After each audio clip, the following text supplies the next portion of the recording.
Assalamualaikum warahmatullahi wabarakatuh, Tabipun. Halo, jumpa lagi dengan saya, calon guru penggerak Maya Oktavia dari Kabupaten Lampung Utara. Kali ini kita akan membahas mengenai tugas 1.4.A.9 Aksi Nyata Modul 1.4 Budaya Positif. Selamat menyaksikan.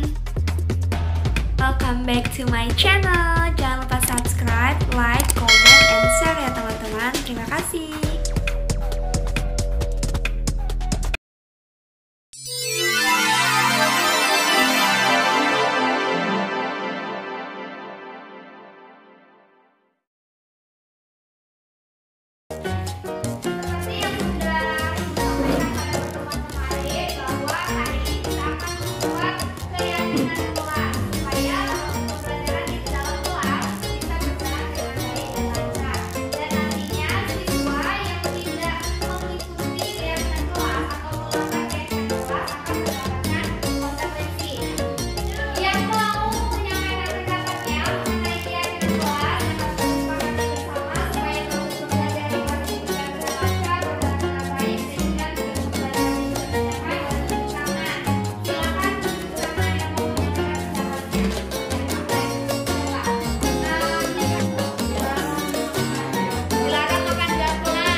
materi hari ini. Masih semangat Bapak Ibu? Masih ya. Selanjutnya saya akan menjelaskan mengenai materi eksplorasi konsep pembelajaran 2.2, di mana adanya teori motivasi, hukuman, dan juga penghargaan serta restitusi. Nah, tentunya Bapak Ibu sudah tidak asing lagi dengan kata-kata yang ada di depan sini dan sering kali menerapkan hal-hal tersebut selama proses pembelajaran berlangsung. Di dalam kehidupan kita sebagai manusia, tentunya kita membutuhkan yang ada namanya motivasi. Nah, motivasi di sini terbagi menjadi dua. Yang pertama adanya motivasi eksternal. Di sini saya menghadirkan dua pertanyaan pemantik. Yang pertama, untuk menghindari ketidaknyamanan atau hukuman, apa yang akan terjadi apabila saya tidak melakukannya? Itu pertanyaan yang pertama. Pertanyaan yang kedua, untuk mendapatkan imbalan dari orang lain atau institusi, apa yang akan saya dapatkan apabila saya melakukannya? Dari dua pertanyaan pemantik ini dapat kita simpulkan bahwasanya motivasi eksternal itu ada karena adanya dorongan untuk kita melaksanakan sebuah tugas atau untuk kita melakukan sesuatu yang tujuannya bisa untuk mendapatkan penghargaan atau untuk kita menghindari adanya hukuman yang kita akan dapatkan apabila kita tidak melaksanakan tugas dan pekerjaan tersebut. Nah, berbeda dengan motivasi internal. Di sini ada satu pertanyaan pemantik, yakni untuk menghargai diri sendiri, saya akan menjadi orang yang seperti apa apabila saya melakukannya. Artinya apa? Motivasi internal ini berasal dari diri kita sendiri. Karena ia berasal dari diri kita sendiri, kita akan dengan senang hati, dengan antusias, dengan semangat untuk melaksanakan tugas atau pekerjaan yang sudah kita pilih tadi. Sehingga apa? Sehingga hasilnya adalah kita bisa mengidentifikasi potensi apa yang ada di diri kita. Selain itu apa? Kita bisa mengeksplorasi kemampuan yang ada di diri kita. Sekarang saya tanya kepada Bapak Ibu yang ada di sini, manakah yang lebih positif? Apakah motivasi eksternal atau motivasi internal yang kita butuhkan? Selama ini Bapak Ibu lebih mempunyai motivasi yang mana? Eksternal atau internal? Jujur. Iya. Selama ini kita sama Bapak Ibu, kita selalu mendapatkan motivasi eksternal, terutama untuk menjalankan tugas kita sebagai pendidik. Kalau tidak adanya hukuman atau konsekuensi di akhir, kita tidak akan semangat ataupun giat untuk melaksanakan tugas tersebut. Contoh simpel saja, ini juga saya lakukan karena saya sampai detik ini belum mengumpulkan RPP. Mohon maaf Pak Suryadi. Ya, kita akan mau mengerjakan RPP itu sehari semalam seperti membangun candi, ya. Dengan apa? Bukan karena keinginan kita secara pribadi, bukan karena kita mempunyai kesadaran penuh bahwa itu adalah tanggung jawab saya, melainkan itu kita jadikan sebuah beban. Kenapa beban? Karena apabila saya tidak mengumpulkan RPP yang ditagih oleh pihak sekolah, saya akan mendapatkan sebuah hukuman. Hukuman ini bisa berupa sebuah teguran. Jadi intinya dalam menjalani kehidupan ini, motivasi internal itu sangat kita butuhkan karena nilainya positif. Yang pertama, untuk mengembangkan diri kita. Kenapa? Bisa jadi selama ini kita nggak sadar potensi apa yang kita miliki kalau kita tidak melakukan sebuah tugas ataupun pekerjaan. Dengan adanya motivasi internal, kita bisa mengidentifikasi, oh ternyata potensi saya itu ada di sini. Kita bisa mengeksplorasi kemampuan yang kita punya. Kita bisa menambah pengetahuan baru, pengalaman baru, menambah wawasan ataupun menambah relasi baru. Bukan berarti motivasi eksternal itu tidak baik, hanya kurang tepat. Ya, paham sampai di sini Bapak Ibu?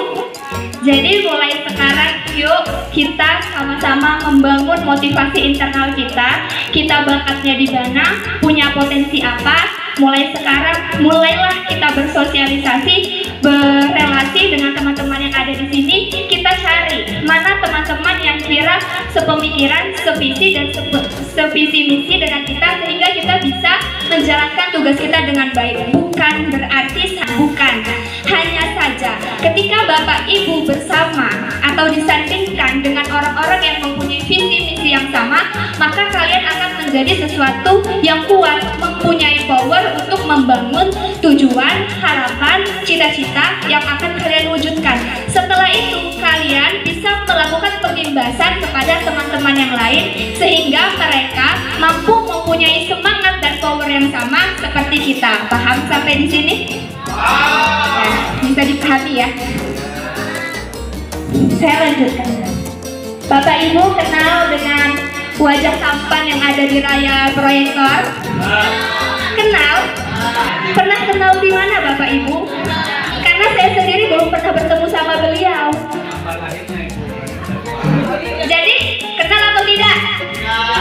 Waduh, kalau tidak kenal berarti Bapak Ibu ini kurang mengupgrade pengetahuannya kalau begitu ya. Ada yang kenal? Kenal? Kenal di mana Pak Oji?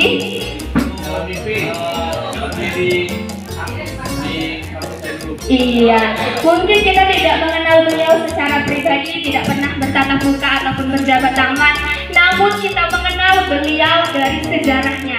Beliau adalah salah satu tokoh yang sangat berpengaruh dalam dunia pendidikan, yakni Bapak Ki Hajar Dewantara.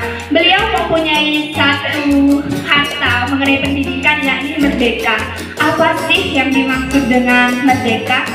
Merdeka artinya tidak hanya terlepas dari perintah, akan tetapi juga cakap untuk memerintah diri sendiri. Lalu apa kaitannya dengan pendidikan? Atau apa kaitannya dengan tugas kita sebagai pendidik?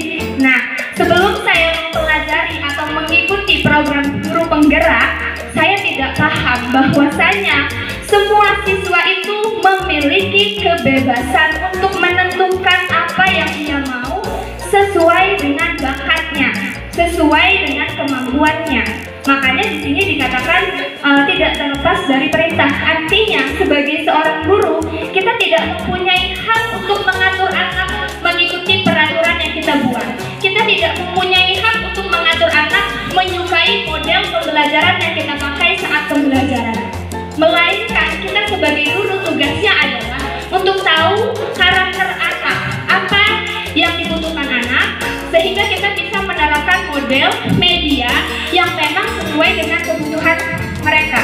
Kalau dulu kita jadikan anak sebagai subjek pembelajaran, artinya apa? Anak harus mengikuti semua peraturan yang kita buat, seperti yang dijelaskan oleh Ibu Rizky tadi. Gurunya yang punya aturan, masuk jam sekian. Hari ini pembelajaran mengenai, misalnya karena saya guru bahasa Indonesia, materi puisi. Terus saya memerintahkan anak untuk menulis puisi, anak menulis puisi sesuai dengan tema saya. Dan ternyata itu bukan hal yang efektif yang kita lakukan sebagai pendidik, tapi justru itu membuat anak tidak bisa mengembangkan kemampuan yang dia punya. Dia tidak memiliki kebebasan, artinya anak merasa terkekang dan terpaksa, akhirnya apa? Pembelajaran tidak tercapai dengan baik. Jadi, baik guru maupun siswa itu harus sama-sama mempunyai kebebasan. Kebebasan dalam menyampaikan pendapat, kebebasan dalam memilih model pembelajaran, pembebasan dalam memilih gaya belajar, dan lain sebagainya. Namun dalam hal ini perlu diingat, sebagai seorang pendidik, walaupun kita mempunyai kebebasan, kita tetap memperhatikan nilai dan norma yang berlaku di masyarakat kita. Paham sampai di sini Bapak Ibu? Iya, memerintah diri sendiri artinya kita mau belajar. Belajar untuk apa? Belajar untuk memahami peserta didik kita. Bukan peserta didik kita yang memahami situasi dan kondisi kita. Itu adalah statement yang salah atau paradigma yang salah sebelum saya pribadi mempelajari tentang modul ini. Kalau dulu saya paksakan anak mengikuti kehendak saya, dan ternyata sayalah yang harus mengikuti kehendak anak. Iya, kacau tadi karena paradigma kita masih keliru. Insya Allah kalau kita bersama-sama belajar, memahami filosofi pemikiran dari Bapak Ki Hajar Dewantara, kita bisa merubah paradigma kita yang keliru sehingga tujuan pembelajaran itu bisa tercapai. Bisa saya lanjutkan? Nah, di sini ada dihukum oleh penghargaan. Maksudnya bagaimana Bapak Ibu? Siapa di sini yang seringkali menghukum siswanya ketika siswanya melanggar peraturan, tidak mematuhi tata tertib dan lain sebagainya? Nah, ini yang akan kita bahas. Ternyata kita bahas tentang penghargaannya dulu ya. Sebagai seorang guru, kita seringkali memberikan penghargaan atau reward kepada peserta didik kita yang kita lihat anaknya aktif, anaknya rajin masuk, anaknya baik, anaknya ramah. Atau contoh simpelnya saja deh, waktu pembagian rapor kita sering memberikan apresiasi kepada peringkat 1, 2, 3 tanpa kita memikirkan bagaimana sih perasaan anak 23 lainnya yang tidak mendapatkan penghargaan. Mungkin bagi kita itu hal yang biasa karena wajar ketika anak yang berprestasi mendapatkan sebuah penghargaan. Betul Ibu? Nah, ternyata penghargaan itu tidak baik untuk dilakukan secara terus-menerus. Boleh dilakukan tapi dengan jangka waktu tertentu, dan kita tetap memperhatikan anak-anak yang malas, yang jarang masuk, yang tidak mengerjakan tugas. Bagaimana cara kita mengapresiasi mereka? Apakah kita harus mengapresiasi anak-anak yang cerdas saja, yang berprestasi saja? Tentunya tidak. Kenapa? Karena penghargaan itu bisa menghukum. Menghukum apa? Menghukum mental anak. Anak yang berprestasi, mentalnya itu akan selalu berpikiran, kalau saya rajin, saya mendapat hadiah. Kalau saya aktif, saya akan mendapatkan reward. Itu mental yang dibentuk atau karakter yang terbentuk tidak baik. Yang kedua, anak yang tidak mendapatkan apresiasi, dia akan merasa apa? Merasa dikucilkan, merasa tidak semangat lagi, merasa bahwa dia tidak dihargai, kehadirannya itu tidak penting. Kenapa? Karena gurunya hanya fokus kepada anak-anak yang berprestasi. Jadi penghargaan itu boleh dilakukan dengan catatan tidak boleh terlalu sering, dan kita tetap memperhatikan anak-anak yang memang butuh perhatian kita.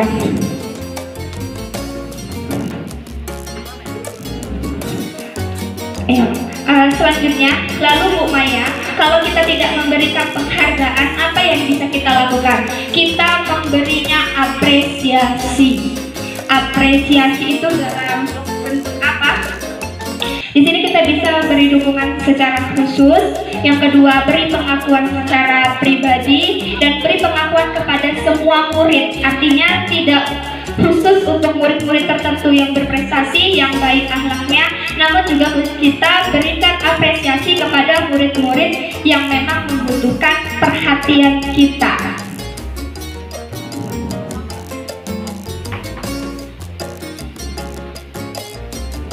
Nah, di sini saya buatkan tabel untuk Bapak Ibu membedakan antara hukuman dan konsekuensi. Bisa dibaca ya. Yang pertama, mencatat 100 kali di dalam buku kalimat "saya tidak akan terlambat lagi karena terlambat ke sekolah". Itu disebut dengan hukuman. Yang kedua, ada konsekuensi, di mana menggantikan kertas tugas teman yang telah mencoret-coret. Apa perbedaannya Bu Maya? Di sini bisa kita lihat. Setelah mempelajari ini, saya harap Bapak Ibu bisa memilih pilihan yang tepat ketika ada anak yang melanggar atau tidak menjalankan tugasnya dengan baik. Apakah akan memberi hukuman atau konsekuensi? Dilihat dari tabel ini, dengan pemberian hukuman itu akan memberikan sesuatu yang menyakitkan harus terjadi. Siapa yang sakit? Anaknya. Karena kita seringkali memberikan hukuman sesuka hati kita tanpa memperhatikan kondisi psikis ataupun mental sang anak. Yang kedua, ada konsekuensi, yaitu sesuatu harus terjadi. Ini bisa Bapak Ibu baca dulu contohnya, karena untuk mengefisienkan waktu saya tidak membacakannya semua. Namun saya harap dengan adanya tabel ini Bapak Ibu sudah bisa sedikit menangkap apa perbedaan antara hukuman dan juga konsekuensi. Bisa ya? Nah, di sini ada dua identitas ketika kita melakukan sebuah hukuman ataupun konsekuensi. Yang pertama ada identitas gagal. Identitas gagal itu maksudnya ketika kita lebih sering memberikan sebuah hukuman. Karena seperti yang sudah dijelaskan pada slide sebelumnya, hukuman itu mengakibatkan sakit atau mungkin membuat siswa malah justru lebih melawan, lebih memberontak, tidak percaya diri, tidak dihargai, dendam dan lain sebagainya. Artinya memberi hukuman itu bukan solusi ketika ada siswa kita yang melakukan sebuah kesalahan, namun kita bisa menggantikannya dengan pemberian konsekuensi ataupun restitusi. Nah, untuk restitusi itu sendiri saya jelaskan secara singkat. Restitusi itu apa? Adalah suatu kondisi proses menciptakan bagi murid untuk memperbaiki kesalahan mereka. Artinya, dalam hal ini kita mengajak anak itu untuk berbicara terlebih dahulu, berkomunikasi, sharing terlebih dahulu, tanyakan perasaannya, alasannya, mengapa dia berlaku demikian. Lalu kita membuat anak untuk bisa merasa nyaman ketika menyampaikan ataupun menjelaskan kenapa dia melakukan hal yang salah. Kita dampingi anaknya, sehingga anaknya itu nanti akan secara sadar bahwa apa yang dia lakukan itu salah. Artinya di sini tidak ada tindakan hukuman yang menjatuhkan sang anak, melainkan kita sebagai seorang pendidik melakukan hal yang positif supaya anak bisa merasa nyaman, aman ketika menyampaikan pendapatnya atau alasannya mengapa dia melakukan itu. Mungkin cukup sekian, penjelasan selanjutnya akan dilanjutkan oleh rekan saya. Terima kasih untuk waktunya. Assalamualaikum warahmatullahi wabarakatuh.